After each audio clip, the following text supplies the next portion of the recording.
Good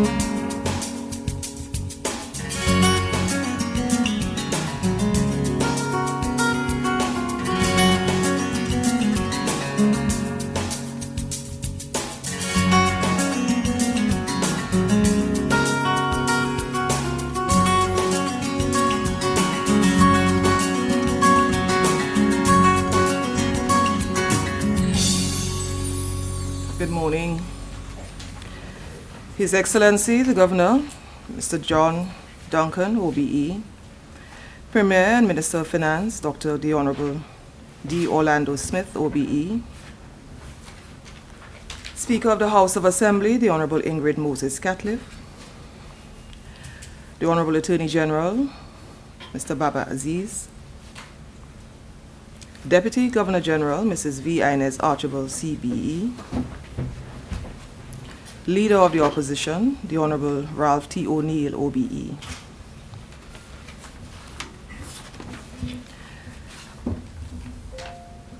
The Complaints Commissioner, Mr. Elton Georges, OBE. Director of Public Prosecutions, Mr. Wayne Majbansi. The representative from the BVI Bar Association, Mr. Brian Lacey.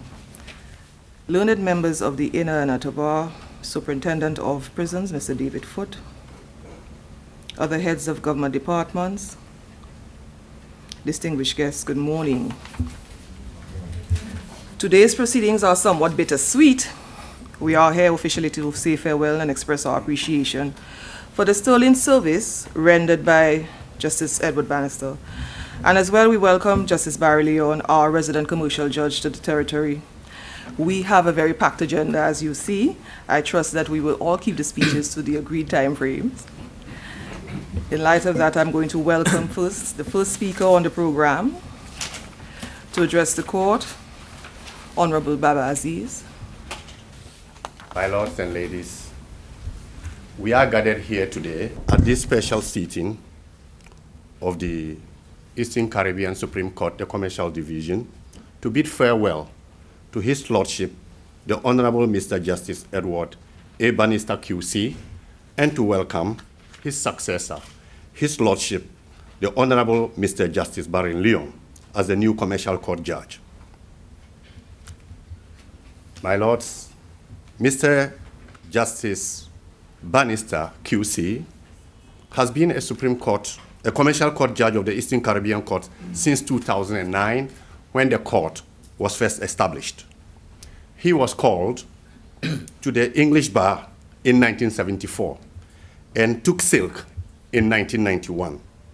Before his appointment as a Commercial Court Judge in the territory, Justice Bannister had practiced law as a barrister from chambers at Lincoln's Inn, London.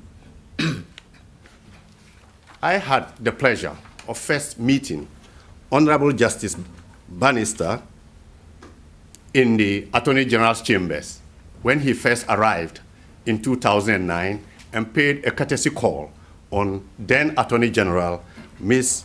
Kathleen Kwate. Subsequent to that, I had the privilege of appearing before him in one of the first cases that appeared on the Commercial Court roster, and that was the case of Attorney General versus Ocean Convention BVI Limited.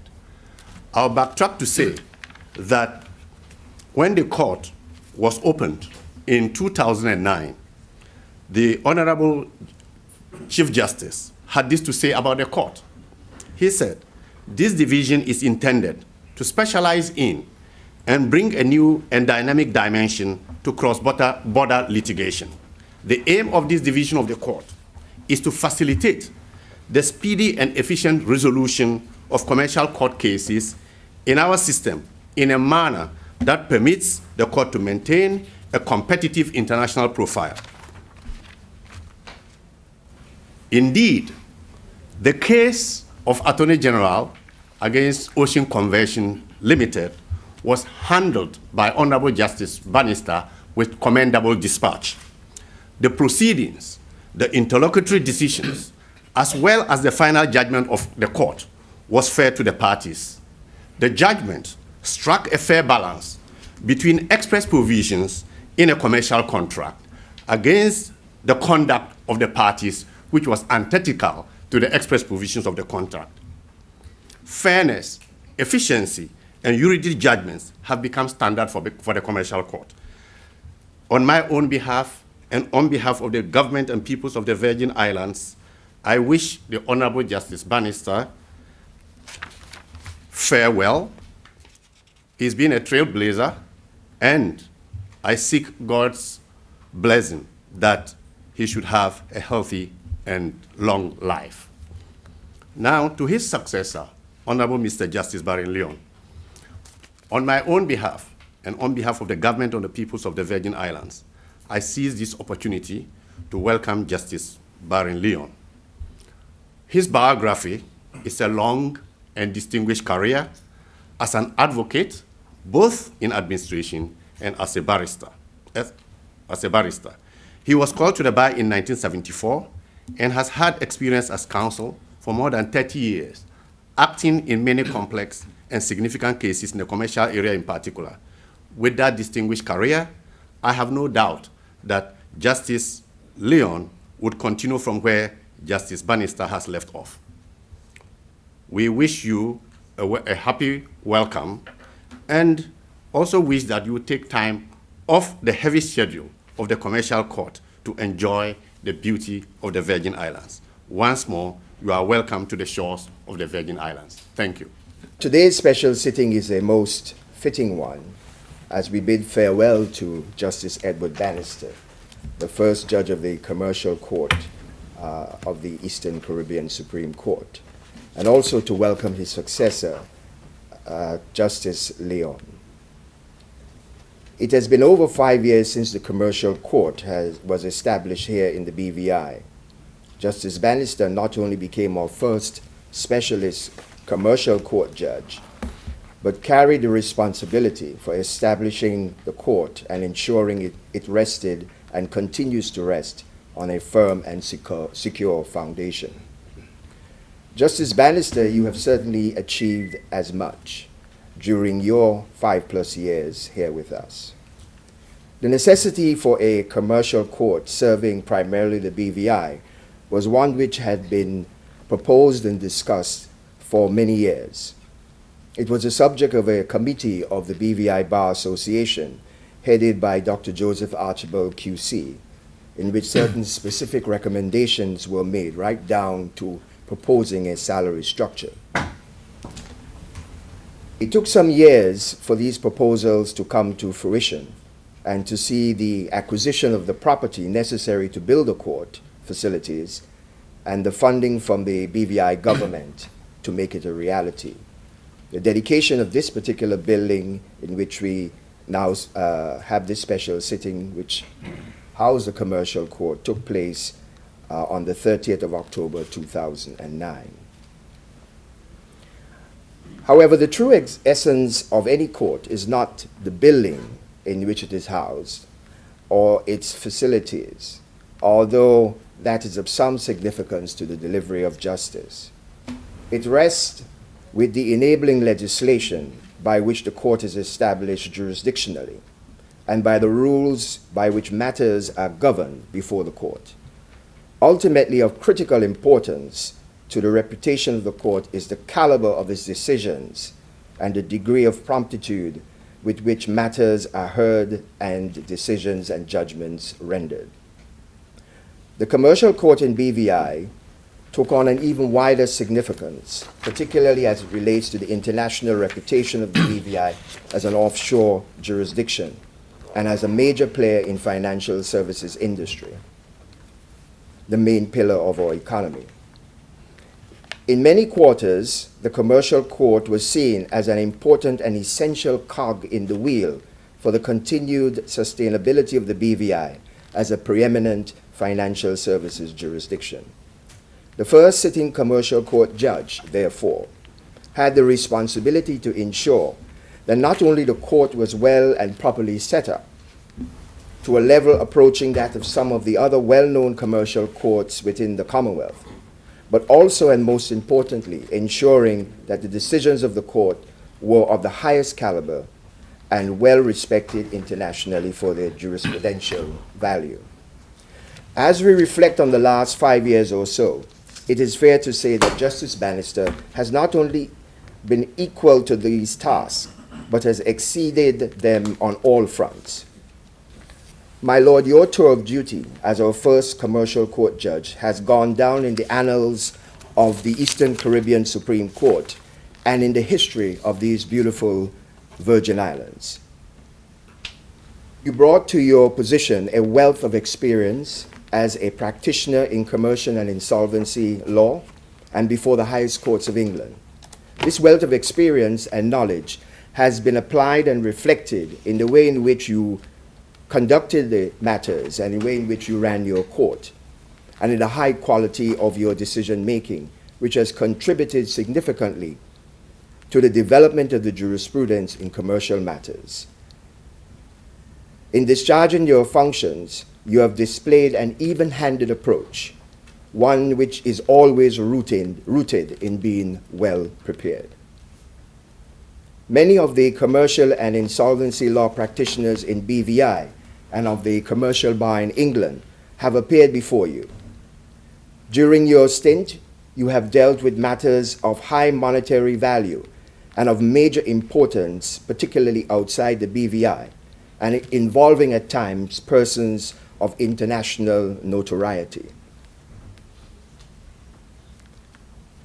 Where issues of the recognition of decisions or orders of foreign courts have arisen, you have steadfastly ensured the protection of the BVI jurisdiction as it relates to companies incorporated here.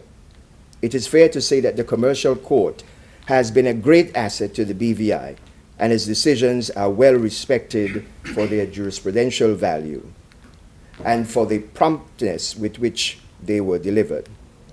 As you demit office, this all augurs well for the future of the court.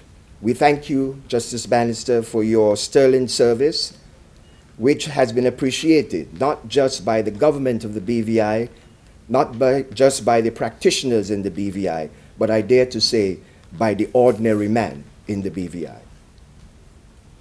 I would also like to take this opportunity to express our appreciation to Mrs. Bannister, who with you have lived amongst us for the last 5+ years. We wish her the best, and we look forward to seeing you both in the not too distant future. Finally, it is my pleasure to welcome Justice Leon to the BVI.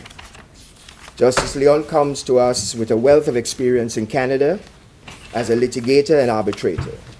We look forward, sir, to appearing before you and to your contribution to the development of the jurisprudence in commercial matters.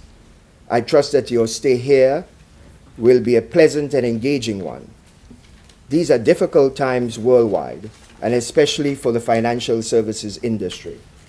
There are many new challenges put in place, and the sustainability of the industry at its current level is somewhat uncertain. The role of the commercial court, and now with the new Arbitration Act 2013, is even more critical in my view to the continued economic success of the BVI as an overseas territory. We look forward to your tour of duty and to your contributions in the role of dispensing justice here in commercial matters. Thank you. My ladies, my lords, may it please you. Mine are brief words. They are words of thanks, of farewell, and of welcome. Thanks to you, Mr. Justice Bannister, for the yeoman's service which you have rendered as the first commercial court judge in this jurisdiction. Yours was an appointment of singular importance and huge responsibility, and you have not disappointed. Indeed, entirely to the contrary. It was in the early 1990s, some years after the enactment of the International Business Companies Act of 1984, that we had the first major international commercial case come on for hearing in our courts. And some of us at this bar today were involved in that matter and would remember it as I do very well. In the interest of time, I will not go into the case, but suffice it to say that the matter went on over weeks. It took place in what at the time was the singular High Court room in the country. There were many counsel involved, and what that case did was to show us and to make pellucidly clear the changes that needed to be done if this jurisdiction was going to be ready and able to handle complex international commercial litigation. Our experience with that case, the KDDL case, was not lost, and the bar was not supine. And as my learned friend, Mr. Gerard Ferrara of Queen's Counsel just said, Dr. Joseph Archibald of Queen's Counsel, and now of blessed memory, he chaired a committee of the bar in which very good and important work was done towards the establishment of a commercial court. There were efforts other than those of the bar, let me say. And not surprisingly, and I believe in retrospect it was a good thing, the thinking on the establishment of the commercial court was not all of one accord. Among the schools of thought was one that there should be a standalone commercial court established exclusively for international commercial matters and funded out of revenues from the financial services sector. Another was that the commercial court should be created within the Eastern Caribbean Supreme Court system. I was one who held strongly to that view and went clearly on the public record saying so. My colleagues here will remember a night at Long Bay Beach Hotel on the occasion of the annual dinner of the OECS Bar Organization, when I made a speech that did not get me friends, but came from my heart, advocating that very position. Then came the study commissioned by the government and the resulting report of the team from the University of Essex. My learned friend, Mr. Paul Webster, Queen's Counsel, was a member of that team. And that report recommended the creation of the commercial court within the Eastern Caribbean Supreme Court. Much work ensued, and on the part of many, to make the commercial division of the court the reality that it is today. The work of the Law Reform Commission, with the assistance of the eminent Queen's Counsel, Mr. Michael Gordon, who is well known to you, I know, Madam Justice Ellis, as indeed he is to many of us. He was a resource person on the crafting of the commercial court rules. The discussions and negotiations with the OECS authority for the Memorandum of Understanding, which was necessary for the establishment of this court. The negotiations with the Foreign and Commonwealth Office in light of our known constitutional realities and indeed the structure of the Eastern Caribbean Court. The acquisition and fitting out of appropriate physical facilities. Up to within the last 10 years, I believe it would have been, the premises which we enjoy today were the offices of one of our well-known commercial banks. There too was the matter of the funding of the court, all of which I am very proud to say came out of the consolidated fund of this country and from its taxpayers. And then to the most important process of the selection of the first commercial court judge. I remember the meeting of the National Security Council with the former Premier and the Governor of the day, the Attorney General and myself, and the subsequent meeting of the Cabinet of the Virgin Islands, at which the short list of 3 candidates for appointment as the first commercial judge came forward. The decision was pellucidly clear. And into your capable hands and your agile and learned mind, Mr. Justice Bannister, fell the important duty, and dare I say the destiny, of the commercial court of this country. Who the first commercial court judge was mattered, and how the first commercial court judge performed also mattered. Both of those things mattered tremendously. Mr. Justice Bannister, you have been the BVI's commercial court, and the status and the recognition which the court enjoys today, locally and internationally, is justly attributed to you.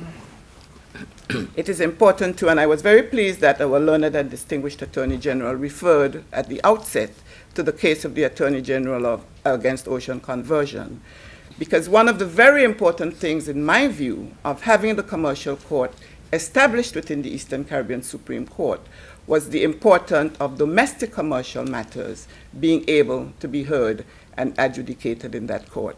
And very early in the day, you set that precedent, Mr. Justice Bannister, and you set it very firmly with the ocean conversion case, an important case dealing with water in this country. You have gotten the court off to a wonderful start, and you have vindicated the views of the many. Your contribution is an indelible one to this territory and its development and to its people in the realization of their hopes and their dreams and their aspirations. Yours is an indelible contribution, and your place in the legal history of the Virgin Islands is assured, as indeed it is in the legal history of the Eastern Caribbean Supreme Court. I wish you, your dear wife Pam, who is with us today, all the very best in the future. I know that you have sand in your shoes, both of you, from the beach at Long Bay at Beef Island. That's my beach too. And I know that you have sand in your shoes from the beach at Bitter End at North Sound in Virgin Gorda, which is another of my beaches. And as you know, they say when you have sand in your shoes, you will return. We very much look forward to that, and you will always find a very warm welcome and a place here. Thank you. Mr. Justice Leon, I thank you for choosing, for it is a choice, I know, to embark on this new chapter of your life and your rich and exciting career as the commercial court judge in this jurisdiction. I welcome you warmly to this jurisdiction and to these beautiful islands and wish you a successful and enjoyable and enriching sojourn here. You come to the BVI with an extensive and highly distinguished career and background, one which equips you well to deal with the variety and range of matters that will come before you on a daily basis.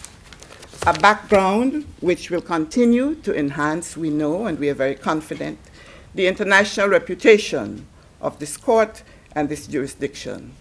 And indeed, we know that the very announcement of your appointment brought a huge flood of acclaim internationally. We are delighted and we are pleased. Your appointment is very timely. Timely because it is the stated important purpose of the government of our country to have the British Virgin Islands become a center for international arbitration. We know that with your experience and your background, we are off on a very good start on that path. Very warm words of welcome. I pledge to you my full support, that of the chambers, and I know I can of the bar, as you embark on your very important duty here. My ladies, my lords, may it please you. My ladies, my lords, His Excellency the Governor, the Honorable Premier, the Honorable Deputy Governor, and the Honorable Speaker of the House of Assembly. I would also like to extend my sympathy to Her Ladyship, Madam Justice Bayer.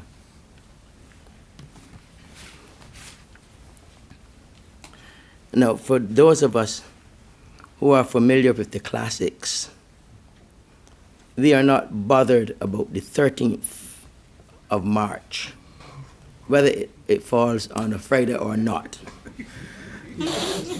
It is the 15th of March or the Ides of March that one is told to be aware of.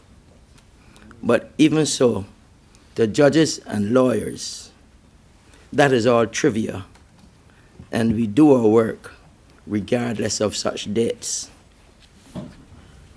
It is never pleasant to say farewell, especially since we are witnessing before our very eyes the closing of an important chapter in the history of a territory and a people. The Honorable Mr. Justice Bannister arrived in the territory a virtual unknown talent to us, at least. He was to break new ground by presiding over a new court. It was a court of first instance, but it differed from the High Court, not only in the type of business it was to entertain, but also its jurisdiction embraced the entire OECS, just like the Court of Appeal. Yet this new court, unlike the Court of Appeal, is not an itinerant court. The idea of a commercial court was first mooted around the year 1989. Two committees were set up to consider its formation. One was set up by the government, and the other by the then Chief Justice, Sir Dennis Byron. As I was already a member of the government's committee, I had to decline a seat on the Chief Justice's committee. The government foresaw the court as a branch of the High Court of the Virgin Islands, whereas the Chief Justice saw it as servicing the OECS territories. In process of time, the two committees became merged, and it was agreed that the court would service the OECS. That gave rise to the question as to whether the court would be an itinerant court, just like the Court of Appeal. I thought that it should be an itinerant court, and that idea seemed to have gained the support of the Chief Justice. However, all that changed when it became clear that the business from the OECS paled into insignificance when compared with the business that was generated in the BVI. And so we have a BVI-based court with the mountains coming to Muhammad rather than Muhammad coming to the mountains. It was clear to everyone that the first person to take up the post of judge of the commercial court had a serious responsibility on his shoulders, for in large measure, the speed with which he worked and the quality of his judgments would largely determine the success of the commercial litigation or legislation of the territory. It could attract business to the territory, or it could alienate it. The eyes of all, here and abroad, were therefore on the person sitting as judge of the commercial court. Mr. Justice Bannister was selected from a large field of applicants, and while I seldom appeared before him, it was clear that he possessed a sharp mind and readily saw where sense stopped and nonsense began. His incisive mind enabled him to see the dross from the grain and to strip a case of meaningless trivia, thereby reducing it to its simplest terms. That was also seen from the clarity of his judgments. He laid the foundation and set the standards we expected. He always seemed to have in mind that he was a servant of the territory and equally independent of any master. Now he has finished his course, and we say to him, well done. Mrs. Bannister, who lived here among us, distinguished herself in the community service that she rendered, although few of us might have recognized it. But she has done yeoman community service as well. But how fast time has flown. It seems as if Mr. Justice Bannister arrived yesterday.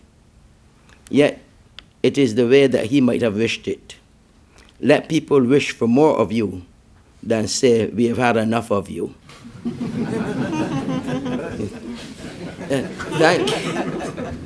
Thank you for all that you have done. But having said that, we hope to see you again in the BVI, whether on business or pleasure. I would not be trespassing on the territory of the minister responsible for immigration if I say, come as often as you wish.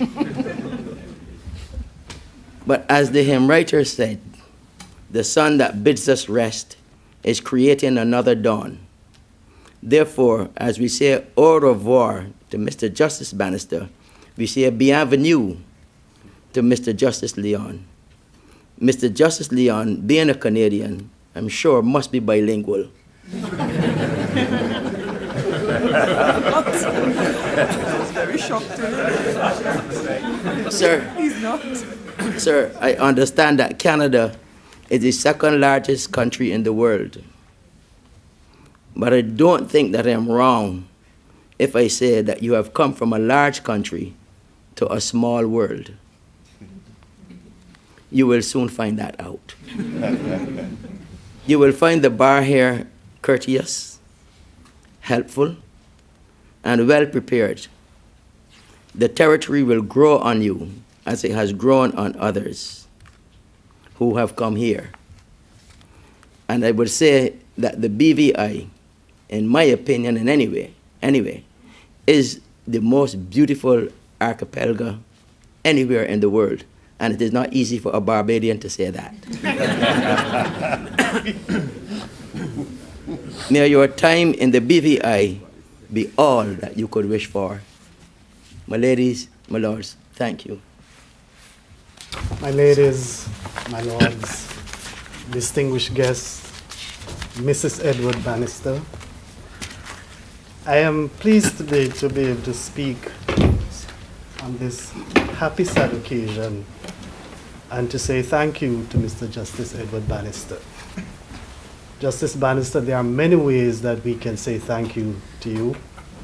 The one that I wish to focus on this morning is your sterling contribution to the commercial jurisprudence of the Eastern Caribbean.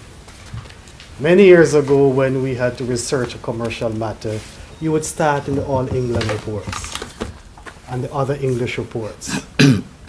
Today, when we have to research a commercial matter, we go to the Eastern Caribbean website, to the library in that website, we put in the search words that we're looking for, and there is a very real possibility that the name Justice Edward Bannister will show up. Your contribution has been sterling. And it starts, my lord, with the fact that you were always prepared for court. You did not spend time on bad points. Your trials proceeded in an expeditious manner. And perhaps most significantly, and the thing that stands out in my mind, is the speed with which you delivered your decisions. Many of them were delivered orally immediately after the trial. Those that came as written judgments came as quickly as any litigant or lawyer could ever want. I believe, my lord, I'm correct in saying that the longest time you have taken to deliver a written judgment is 4 weeks. And that was after a 4-week trial. Absolutely remarkable. And you will leave, but your name will continue to resound in this court because we will refer to your judgments time and time again. Thank you for your contributions. Mr. Justice Leon, BVI is a small place, but our legal fraternity and our courts perform in a very big way. I am sure, sir, that you will take on the mantle and perform and maintain the standards. We pledge to you our support in achieving all that you need to achieve. Welcome to the BVI. I cannot sit without mentioning Mrs. Bannister, one of the most charming ladies that I know. And we will miss her as much as we missed you, Miss Justice Bannister, maybe even a little more. Lords, my ladies, thank you. My lords, ladies, may it please the court. I have the honor of addressing the court on this special occasion to mark the retirement of His Lordship, Mr. Justice Bannister QC, and to welcome Mr. Justice Barry Leon as the new judge of the court. Justice Bannister is a soft-spoken man whose calm demeanor bespeaks the discipline, resolution, intellectual rigor, and independence of mind which made him a leading Chancery Silk and one of the most respected judges in the field of commercial law. Notwithstanding this outward reserve, his is essentially a convivial nature with considerable personal charm and a great sense of humor. When one must put Justice Bannister's historic tenure in proper perspective, the BVI is a leading offshore financial center and the largest domicile of offshore companies in the world. But when a decision was made to establish a commercial court in the territory, that decision was not unattended by misgivings on the part of some. We have heard of the process by which the court came into being. Suffice it to say that the idea germinated for a long time.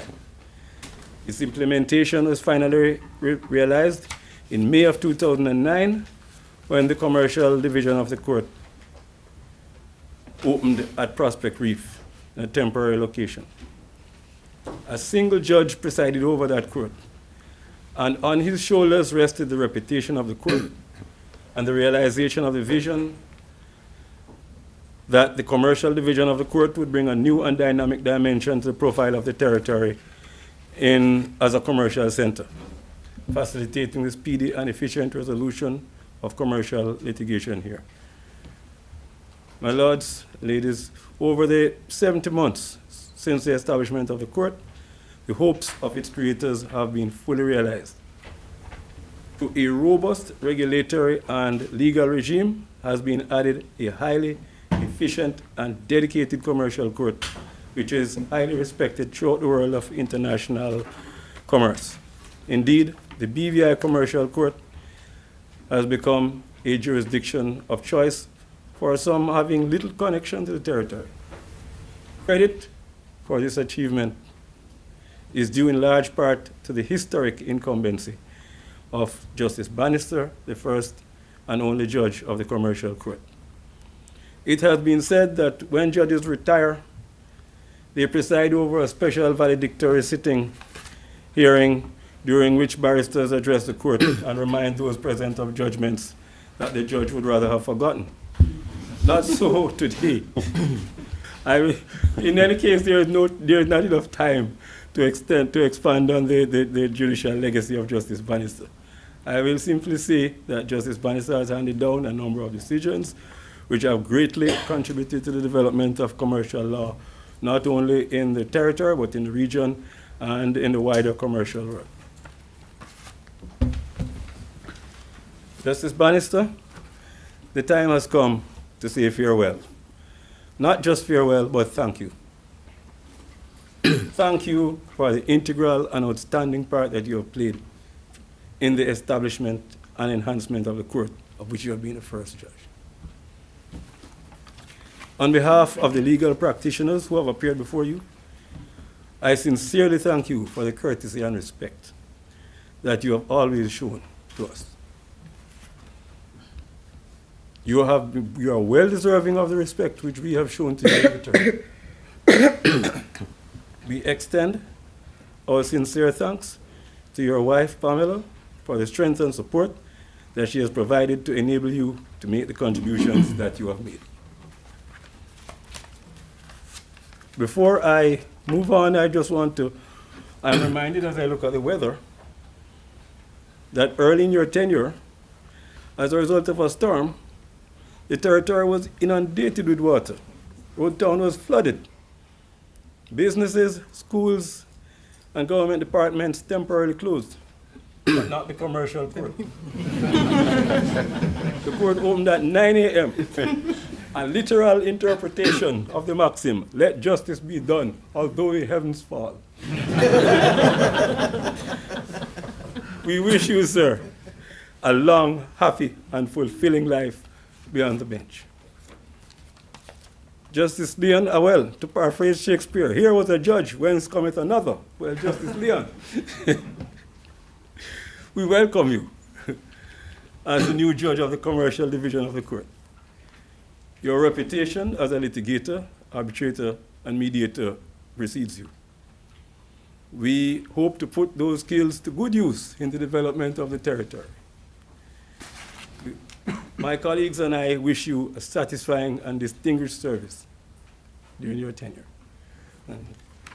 Mr. Justice Bannister, I had the pleasure of being led by Mr. Justice Bannister in a matter, I think probably the only matter in which he appeared as counsel in the BVI several years ago. Not having known Justice Bannister and he having come in at fairly much the last moment, my first task was, of course, to get him admitted before one of our civil judges. That process was rather rocky because, of course, there's a requirement that your pupil master's certificate be provided. And Justice Bannister, I believe, could not even remember who his pupil master was. But we managed to speak through on that. I was called to attend a conference before the hearing at Fort Recovery Hotel. Driving down to Fort Recovery, of course, I am thinking of the case and what would be my role in it and what the leading counsel would want me to do. I was invited in and offered a drink.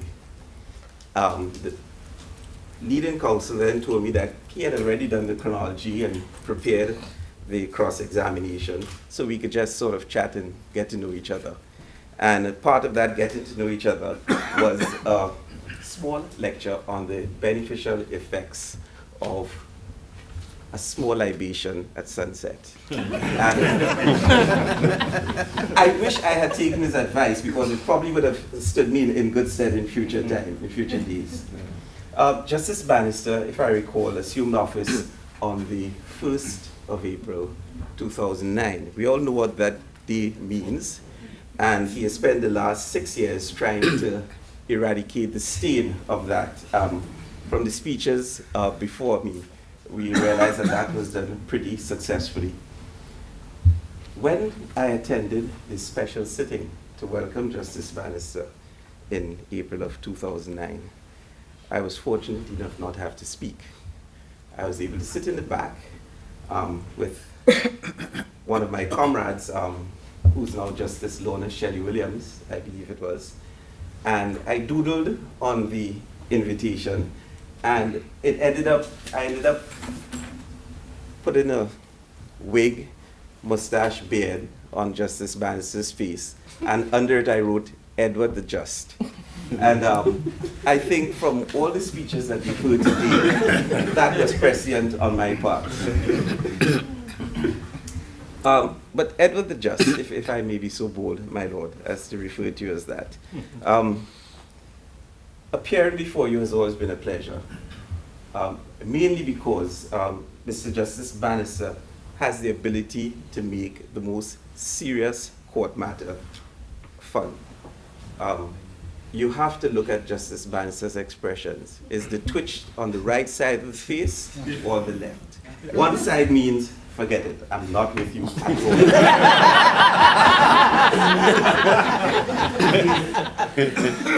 The difficulty with Justice Bannister, if I may put it this way, is that you just could not hide a bad point from him. And, after a couple of years, you learn to tell your client, look, this is your case. I'm willing to put your case forward, but beware, he's going to find out. And almost inevitably he has. As I said, appearing before Justice Bannister, often one has to put one's hand before your mouth because he's going to say something that tempts you to start laughing. Unfortunately, for me at least, generally at a point I'm trying to make. But then he covers that up by saying, but I'm trying to help you. Judge, sometimes I just don't need that help on a transcript.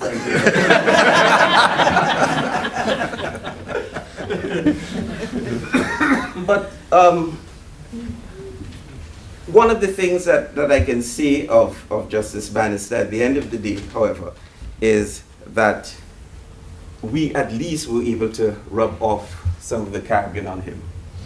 I'm happy to report that over the last 6 years, Justice Bannister has gone native. Court sometimes starts at 3 minutes past 9. Mrs. Bannister, we've heard of her contribution to the community during the period of time she's been here, and I fully endorse that. But she has made a very important contribution that no one seems to have mentioned so far. It is well known, at least well known among counsel with whom I have dealt, that the cry goes out on the evening before hearing, is Mrs. Bannister here? If Mrs. Bannister is here, it means the judge will be in a better mood tomorrow. So, Mrs. Bannister, it has been no coincidence that important cases are scheduled for when we have some knowledge that Mrs. Bannister would have been here. Thank you very much. It has always been a pleasure to appear before you. Mixed success, of course, but that's part of life. With respect to Justice Leon, I join in welcoming you. Having read your CV a few times last night in my attempt to come up with something to say, I realized that you do tick all the boxes, my lord, for what this territory needs. Canada has always had a very close relationship with the Caribbean, as you're no doubt aware. Saltfish came from Canada, and we can't live without saltfish in the Caribbean. Canada also, my lord, is a jurisdiction which we respect greatly as being a very commercially developed jurisdiction. And it is my hope that your Lordship will not feel shy about introducing into BVI law any concepts of Canadian common law that you feel are relevant to our development. I think it's no secret that English common law is being more and more influenced by civil law from the European Union. So therefore, I think it would be useful to hear your Lordship's views on certain principles of law that we sometimes feel we must apply regardless of their origin and purpose.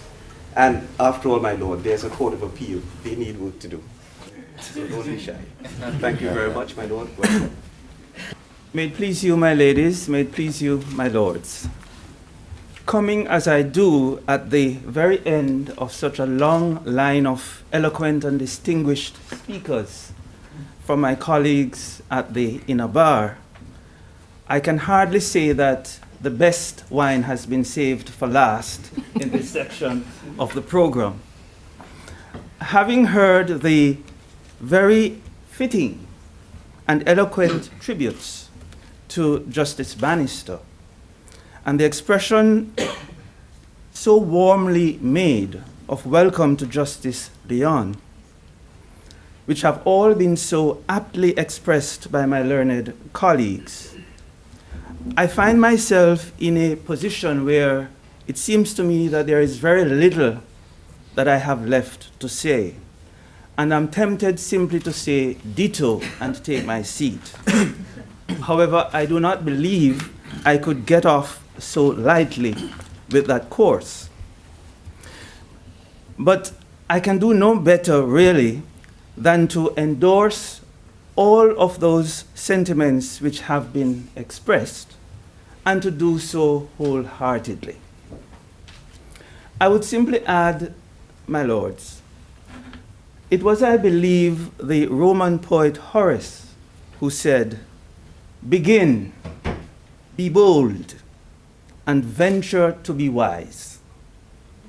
And from the testimony which we have already heard this morning, I would say to you, Justice Bannister, that what is pellucidly clear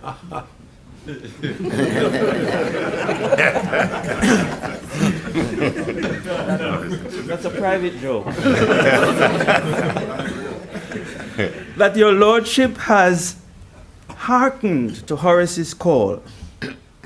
For not only did your Lordship, as we have heard, begin in earnest as this territory's first commercial judge, commercial court judge and blazing that trail, but your lordship has indeed been bold.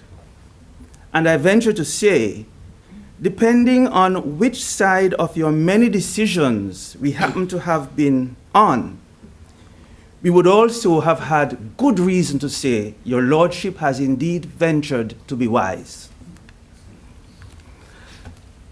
It therefore, my lord, only remains for me to say bon voyage to you and to Mrs. Bannister, who has endeared herself to the BVI community.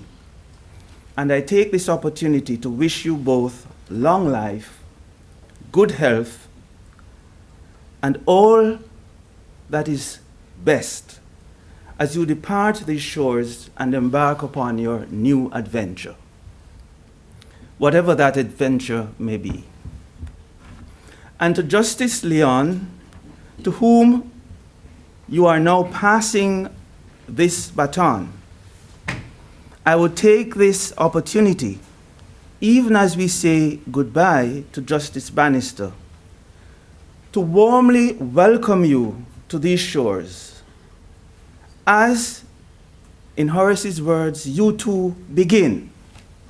And from your distinguished and impressive resume, we have good reason to believe that you too will be bold.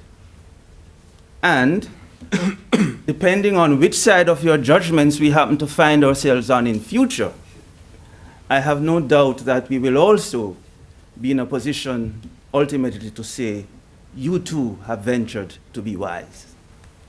And so I join my colleagues in wishing you a very warm British Virgin Islands welcome, and trust that you will enjoy your sojourn in these beautiful islands. May it please you, my lords. My ladies, my lords, Your Excellency, Honourable Premier, I respectfully adopt the protocol established. These are the words of Arabella Diorio, President of the BVI Bar Association. I very much regret that I'm unable to be here today in person to present these remarks to the court on this bittersweet occasion. I've been privileged to have worked in the BVI throughout Mr. Justice Bannister's tenure as the first commercial court judge, to have sat on the Commercial Court Users Committee under his careful guidance, and to have appeared before him on numerous occasions, some, I readily admit, more successful than others, although that was entirely to do with me and not him. Travelling the world, as we all do, selling the BVI as a jurisdiction capable of hearing extremely complex cases and of delivering the right answer in a timely manner, the clients and litigators that I speak to are unanimous in their praise for the standards that the Commercial Court has achieved and consistently delivered since it's opened its doors in 2009. They are unanimous also in their praise for a judge who, despite an eye-watering workload, produces judgments at something approaching the speed of light. He has done a simply amazing job, not only for the users of his court, but for the jurisdiction as a whole. Personally, I have always enjoyed appearing in the Commercial Court. Brian, please deliver that line most convincingly. I well remember one of my first appearances before Justice Bannister, when he quizzed me on the difference between his copy of the main exhibit and mine. "I'm sure they're both the same, my lord," I stammered, having checked every single page before I filed it. "Look again," he barked. The penny dropped. "Mine is in a binder, my lord, and yours is held together by a staple." "Precisely," he said.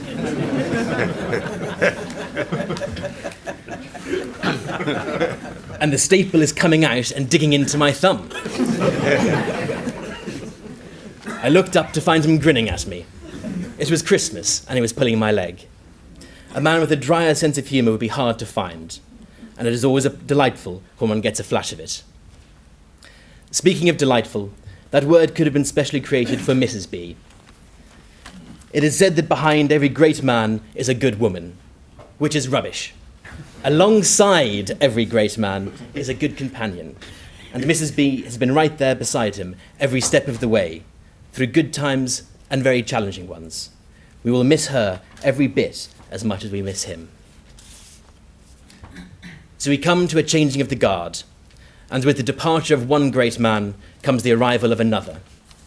On behalf of the BVI Bar Association, I extend the warmest welcome to you, Justice Leon, and wish you a happy and productive tenure as the new Commercial Court Judge.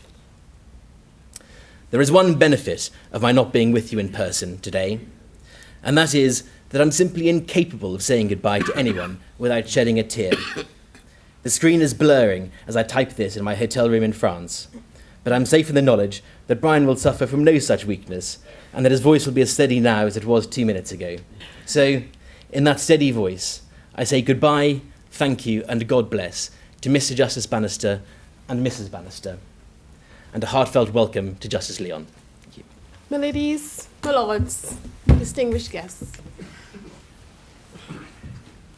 On my own behalf and on behalf of the fellow members of the Utter Bar and the members of the firm Harney, Westwood and Regals, I extend words of appreciation and welcome to two men of distinguished backgrounds.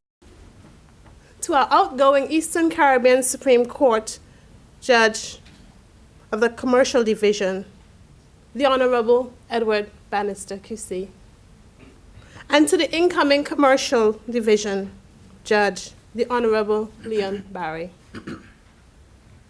First, I extend a hand of welcome to our incoming judge, the Honorable Leon Barry, who comes to us with more than 30 years of experience as a leading Canadian counsel and a stellar career in private practice and in international and domestic arbitration.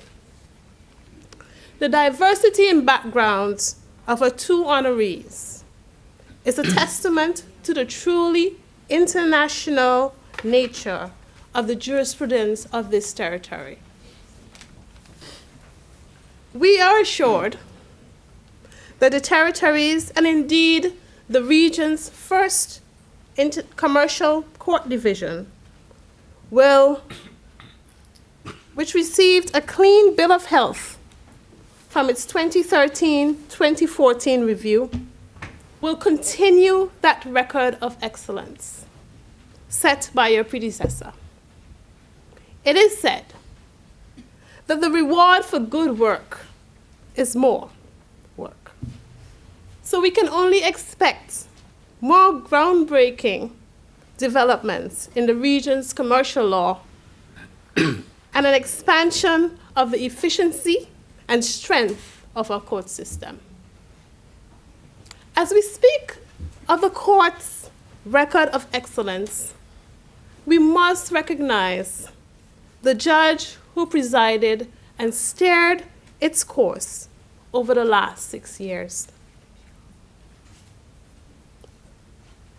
Aristotle, in describing a judge's role, captured the very character of the Honorable Justice Edward Bannister, QC, best, when he said, "The judge must surely refuse to take instructions from litigants. He must decide for himself all such points as the lawgiver has not already defined for him." My colleagues, we speak of one who is a personification of judicial independence. No outcome, not even if uncontested, was assured. Because if necessary, he would aptly become the second or the third advocate in the room. Every point was tested and upheld only if sound. True to that form was the Honorable Justice Bannister's approach in the famous Madoff line of cases, in the Fairfield Century case, wherein BVI Century's liquidators sought to claw back the share redemptions received by a pool of investors.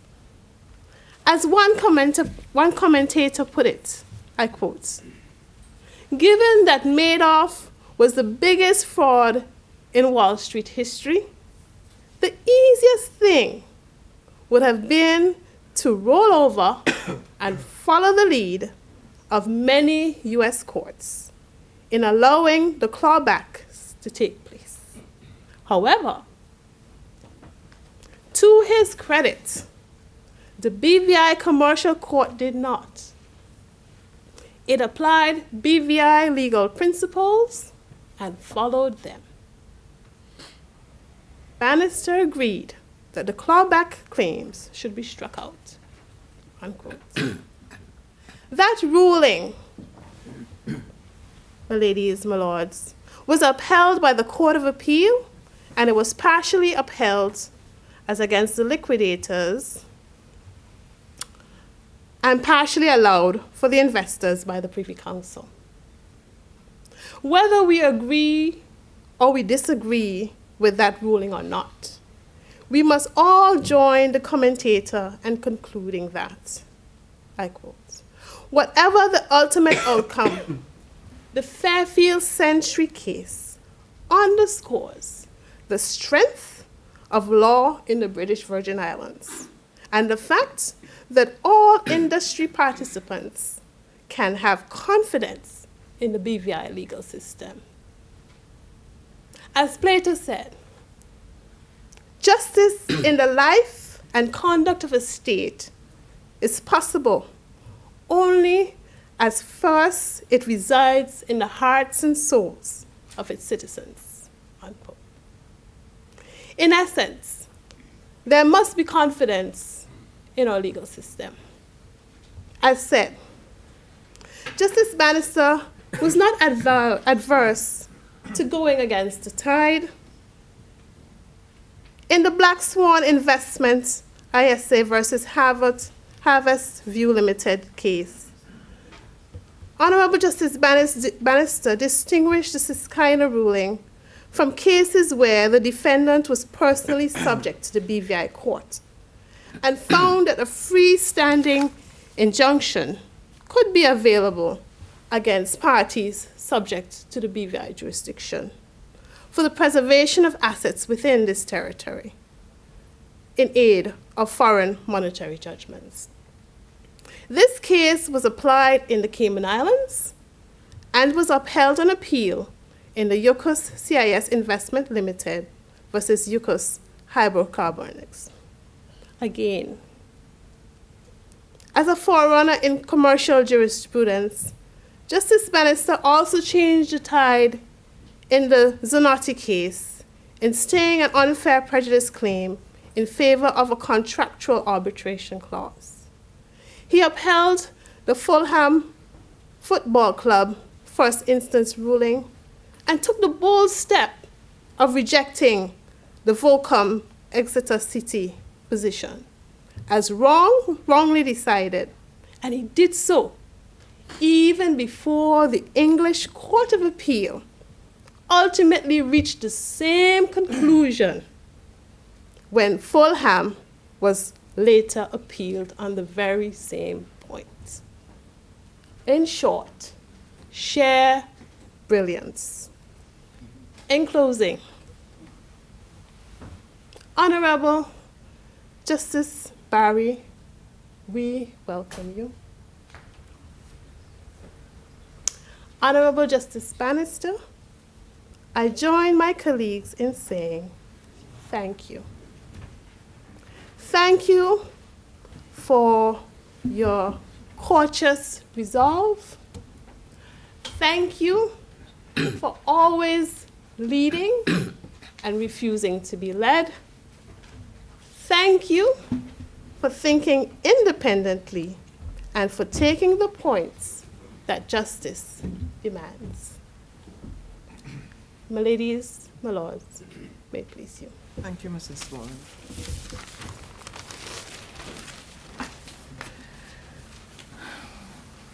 There's very little that I can add to the sentiments that have been expressed by the members of the bar. These are sentiments that I personally share and that I heartily endorse. Justice Bannister has been a valued colleague in this territory since 2009, and I do not overstate the position when I say that he has left an indelible print on our court, on our jurisprudence, and on our society. On behalf of the Honorable Chief Justice, Dame Janice Pereira, and on behalf of my fellow colleagues, I want to express our deep appreciation to you for the service rendered. We thank you for the long-term contributions that you have made in the execution of your duties. I'm sure the importance of them will become manifest long after you have demitted office. Thank you for your loyalty to the court and to the region. Justice Bannister, we appreciate your hard work and your dedication. You have had to spearhead the establishment of the commercial division in this territory, and we know that you have made sacrifices of your personal and family time when the job demanded it. We know that this would not have always been easy, and we are sincerely grateful. Over the course of your tenure, I am told that you presided over a total of 900 matters on the commercial list from 2009 to 2014. The preliminary results indicate that there were 169 appeals which were filed from your decisions, and of those, 60 were dismissed, 14 were withdrawn, 22 were allowed, 4 were allowed in part and refused in part.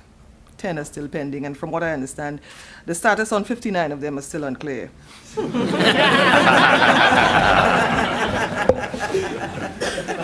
I understand that 6 decisions have gone to the Privy Council, and the results there are 2 have been allowed, 3 were dismissed, and I understand as well 1 was allowed and dismissed in part. No doubt the matter that was referred to by Mrs. Borlett.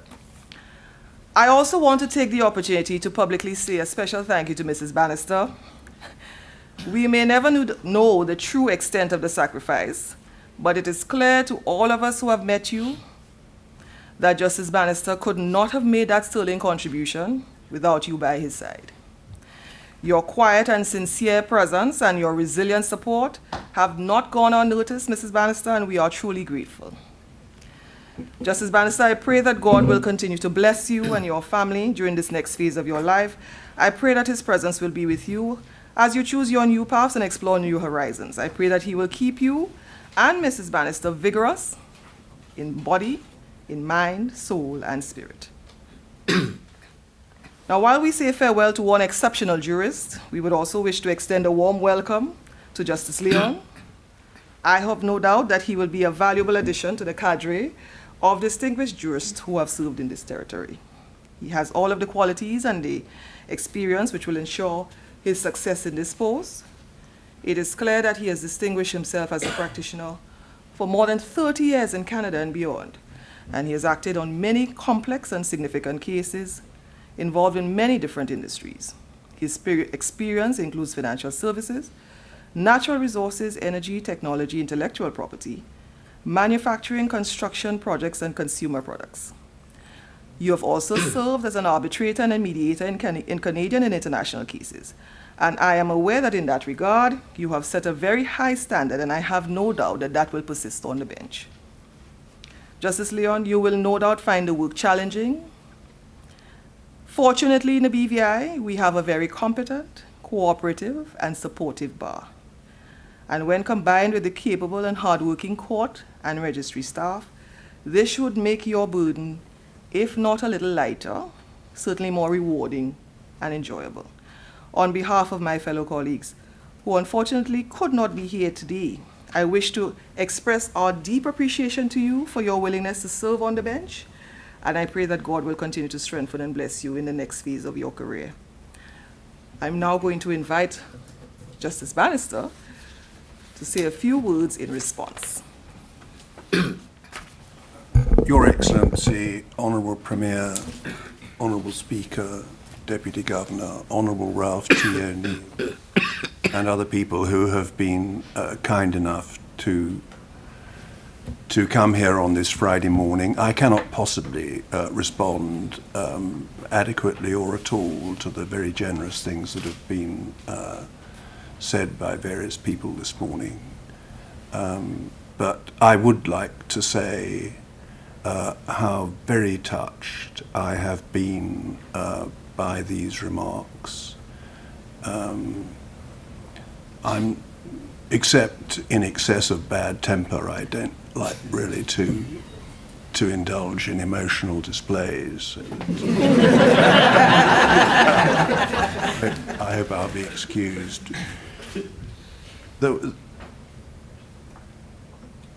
A man called, an English clergyman at roughly around the beginning of the 19th century was once asked what he thought heaven would be like.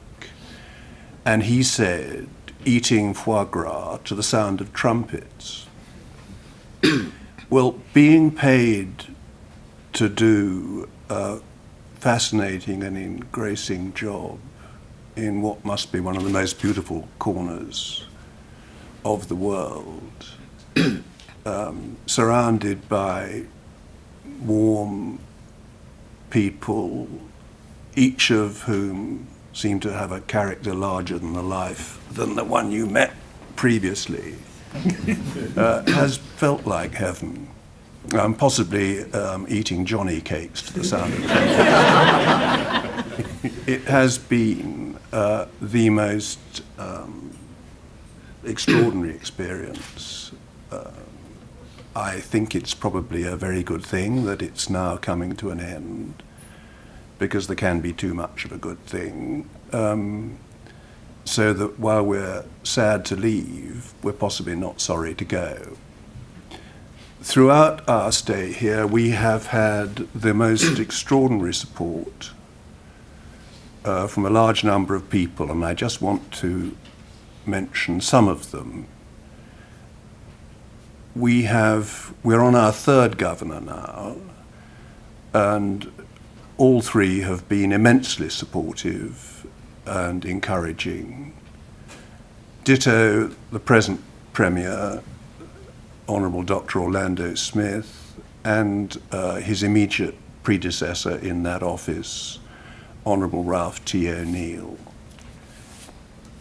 The Deputy Governor, who I am coming to regard as something between a saint and a friend, or possibly a bit of both, and her department have given huge help, huge encouragement, and I know that there are a number of people behind the scenes there who I do not know as individuals, but who have provided us with the comforts of life, with support.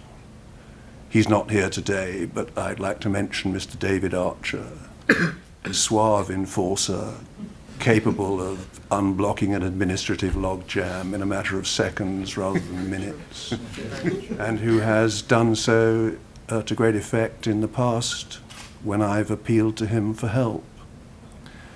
Then there is the staff of the registry.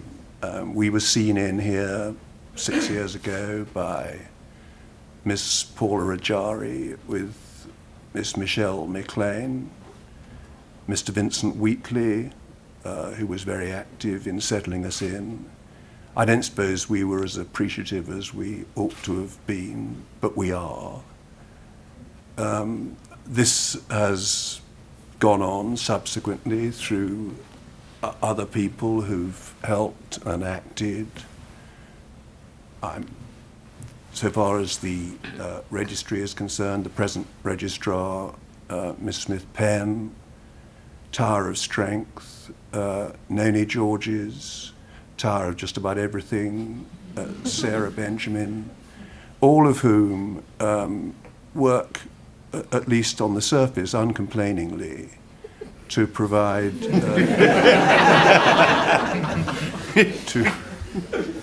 to provide the usual swan with paddling feet below. A number of other people connected with the registry. It's invidious to mention names, but we've never had any objection or obstacle put to help either for us personally or in the running of the court. I mean, the commercial court registry, Julie Malone and Juliet Chambers, the IT wizard, Mr. Ephraim Gordon, all star in their different ways. And as I say, it is invidious to mention names, but I can't avoid doing so to some extent.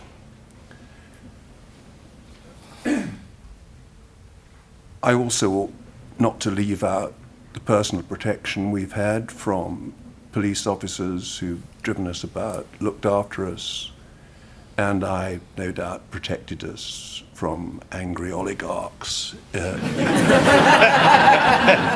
background.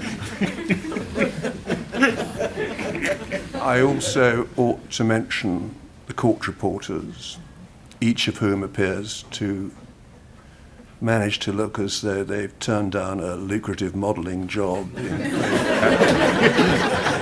in favour of staying up all night doing a word-perfect transcript of the previous day's proceedings. Much thanks to them.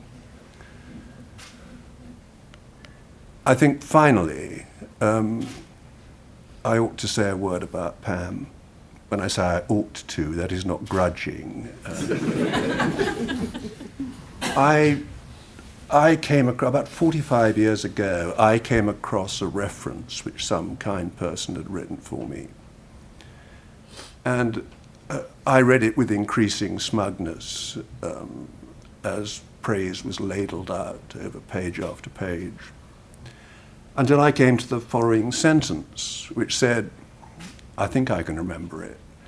It said, "He is a mercurial character who is kept more or less on an even keel by his wife, who is, if anything, even more intelligent than he is." Well, if you leave out the word "even," you get a better sense of the drift. But I have had from her nothing but tender, loving care, with equal weight to be placed on each of those words. Quiet advice and encouragement. And when I say something particularly stupid, an intellectual swipe which leaves me wondering whether I'm in the right job. So, thank you very much.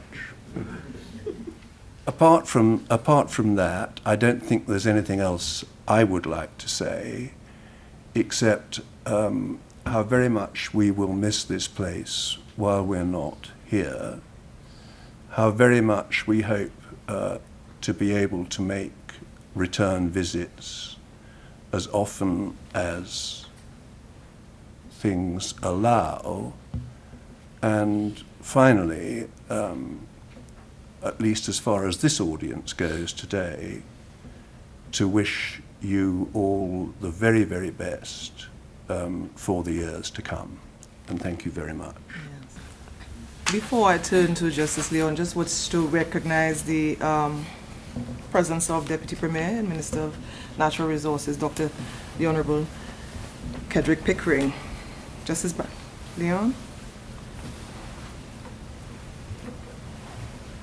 I adopt the protocol established already. Bonjour. Good morning. You now have heard a complete demonstration of my skills in French. Let me begin with a sincere thank you to all of those who have been participating in giving me a warm welcome to the Virgin Islands. Many of you are in this courtroom today, and all of you who have come here today to say farewell to Justice Bannister, to Pam Bannister, and to welcome me here to the Virgin Islands. A special thank you to my brother Jeff Leon, a leading commercial litigation lawyer in Canada, who came from Toronto for my swearing-in and this special sitting. Jeff is active in international and Canadian legal organizations, and in a few years will assume the presidency of the American College of Trial Lawyers. Also to my other brother, Laurie Leon, a lawyer in Western Canada, who could not be here today, but has been a strong supporter throughout. Also to other supporters, advisors, and friends, a few who are present, and many who are not. None of the three of us, Jeff, Laurie, or me, would have enjoyed whatever successes we have achieved without the guidance, support, and love of our late parents, Seaman Herb Leon. When I had the privilege to meet the Deputy Governor last week, we shared a bittersweet thought that looking down on my swearing in by her yesterday would be my parents and her late husband, Dr. Joseph Samuel Archibald QC, a leader and legend of this bar. Let me turn to the reputation of the commercial court. When I first became aware of the opportunity to apply for the office into which I was sworn yesterday by the DG, I was aware of the international reputation of the commercial court. But I found I had not fully appreciated the strength and reach of that reputation until my appointment was announced. When my appointment was announced, I heard from many lawyers who I know, and some who I do not know, literally from around the globe, about the important cases that are adjudicated here so well. I heard from those lawyers what a strong reputation this commercial court has globally. And I heard from those lawyers I know, and from some who I do not know, literally from around the globe, about the Honorable Justice Edward Bannister, to whom the Eastern Caribbean Supreme Court and the Bar, and indeed all the people of the Virgin Islands, pay tribute today.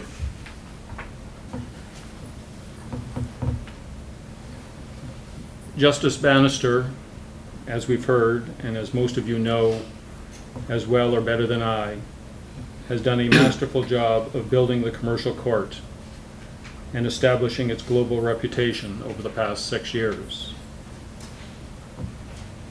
We have heard today of many of his accomplishments, talents, and strengths.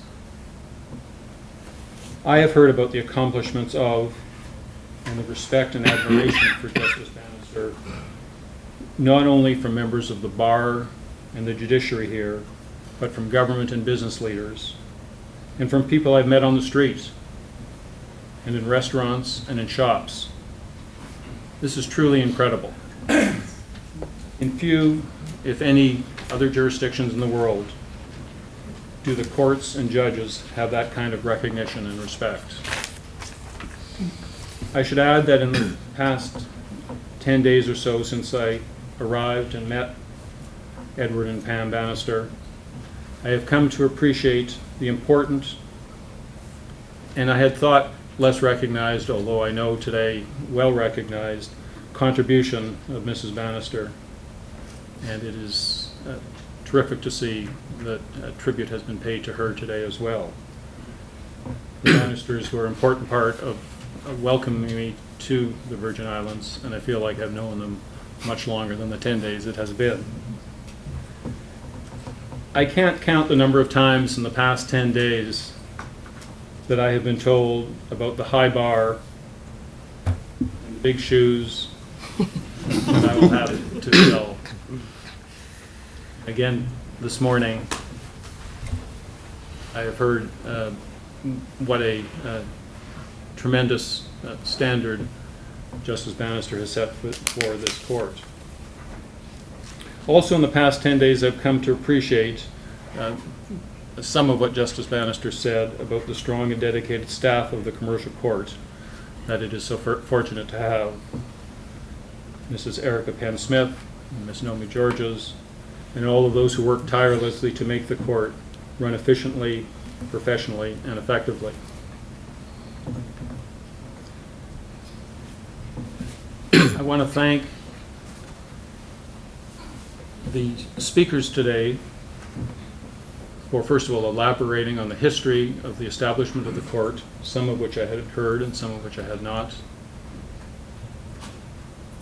I thank you for the pledge of the bar's support, and I will say a bit more about that in a moment. And I thank you for the introduction to BVI time limits. The Canadian common law, which I was urged to consider, also has time limits, and we'll see how that Canadian common law works out in this jurisdiction. Also, to the Bar Association, I say that I have a reputation in the same aversion as Justice Bannister to staples that come out, leaving one's fingers cut and pages strewn about. Let me turn to what I see the challenges for me in the coming years. I appreciate, from what I've heard about the court and Justice Bannister, that there are significant challenges, and I promised to you today, as I swore I would do when I took the oath yesterday, to do my best to meet those challenges. Also, I know how much I will need the support and assistance of the bar, which has been pledged today.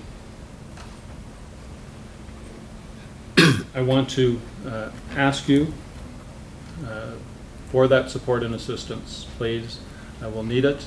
I am not Justice Bannister. I do not have the experience that you have come to expect, or the knowledge of BVI law or procedure that you have come to expect. But I know that with your assistance, we will be able to meet the standards that you and the world expect.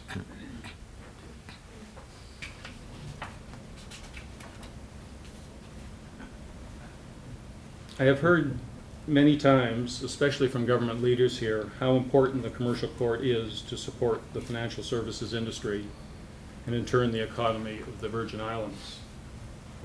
I appreciate as well the challenges that poses for the commercial court and for all of us. I also promise to do my best to help lead the commercial court to meet these new challenges, to enhance its reputation, to take the adjudication of commercial matters in this jurisdiction to the next level. I have been exposed through my practice of international arbitration and commercial litigation, through my involvement in international legal organizations, to the competition among jurisdictions to attract commercial disputes, to their commercial courts, and to their jurisdictions as places for international arbitration. The competitors are not standing still, nor can we. The competitors are innovating, and so must we.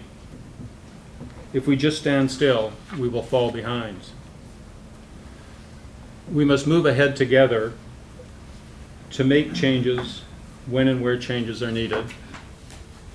And I say we because all of us must do our respective parts to meet the new challenges, to make this an even more important jurisdiction of choice for international business and the international legal community. While the commercial court has its work to do and needs to provide leadership, the members of the bar, the government, and the business community, as you well know, have critically important roles to play so that this jurisdiction can meet the new challenges.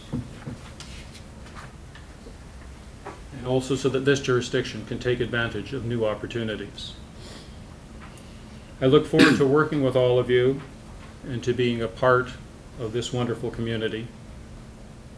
I look forward to meeting each member of the bar and to getting to know each of you, both in court and outside of court. And I look forward to becoming a member of and a participant in your legal community, while of course maintaining both the fact and the appearance of independence and impartiality of the court. I look forward to seeing, either now or when I sit in the chair about to depart, the doodling on the face on the program, my face on the program.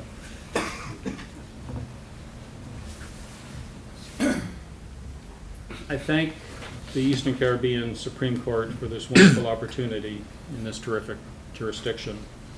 I look forward to it, and I already have some sand in my shoes. Yes, good. Thank you very much, Justice Leon. This brings us to the end of this morning's proceedings, and I want to thank all of the speakers. We have kept within the time frame that was allotted. Thank you all. If there's nothing further, we'll stand adjourned. All rise. This honorable court now stands down Saturday. Master McQueen and this